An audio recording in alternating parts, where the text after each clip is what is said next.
बनी के रहने वाले हैं, बहुत जुझारू हैं, संघर्षशील हैं।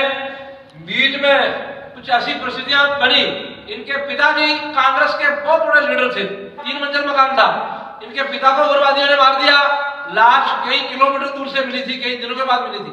तब ये बेंगलोर में मीडियास कर रहे थे, तो इन्होंने बड़े हमारे संपर्क में ये आ गए। एक हमारा बजरंगी था पंकल महाराज की, उसके संपर्क में आए, तो उसके बाद के संपर्क में आए। उसके बाद इन्होंने प्रण लिया कि मैं भी गुरुजी आपके साथ काम करना चाहता हूं।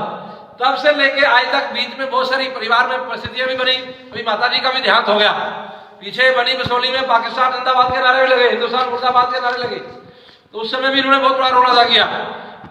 और बनी में एक नरसिंह महाराज का बहुत बड़ा मंदिर है, उसकी 25-30 कनाल जमीन जो पुजारी ने उसको सेल कर दिया।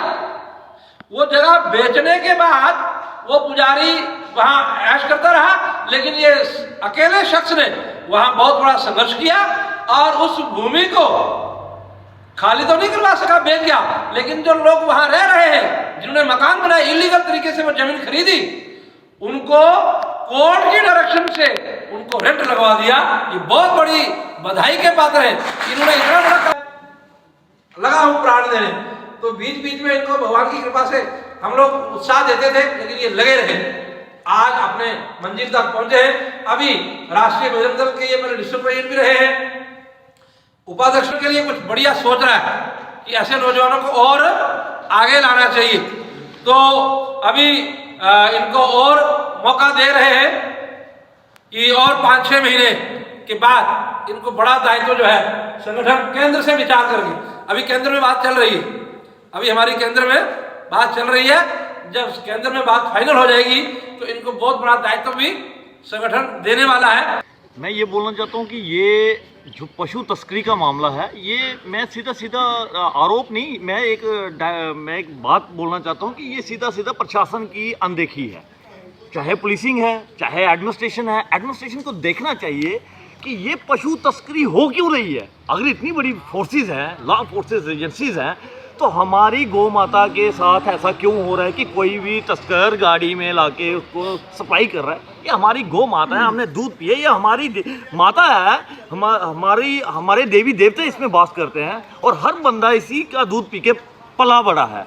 तो मैं ये कहना चाहता हूँ कि गौ माता के लिए एक ऐसा कानून होना चाहिए कि कोई भी तस्कर अगर गौ माता को उठाता है, अगर कोई भी उसको सप्लाई करने की कोशिश करती है, तो जो धारा फांसी की सज़ा होनी चाहिए। ये मैं बोलता हूँ, मैं Pranav Sharma state vice president हूँ जम्मू एंड कश्मीर का बजरंग दल का, राष्ट्रीय बजरंग दल का।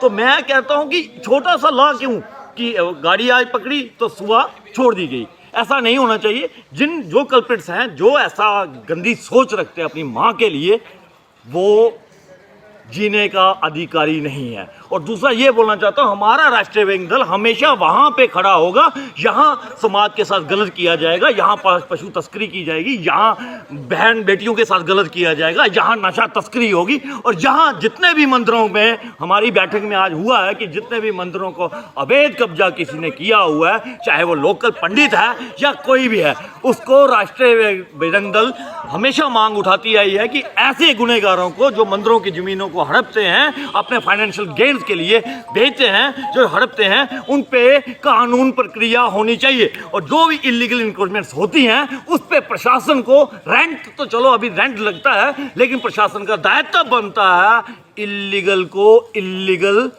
बोलते हैं और इलीगल इंक्रोचमेंट को हटाया जाता है। तो प्रशासन से ये डिमांड रहेगी हमारी राष्ट्रीय बजरंग दल की कि मंदिरों के साथ कभी भी अन्याय ना होने दे, क्योंकि प्रशासन ही हमारा है। हमारे प्रशासन को हम अगर बताते हैं कि यहाँ पे मंदिरों के साथ खिलवाड़ हो रहा है, तो वो प्रशासन को देखना चाहिए और प्रशासन को वो इलीगल इंक्रोचमेंट हटाना चाहिए। और ऐसे चोरों को जो मंदिरों के साथ, भगवान के साथ छल करते हैं, कपट करते हैं, वो समाज में रहने का अधिकारी नहीं है।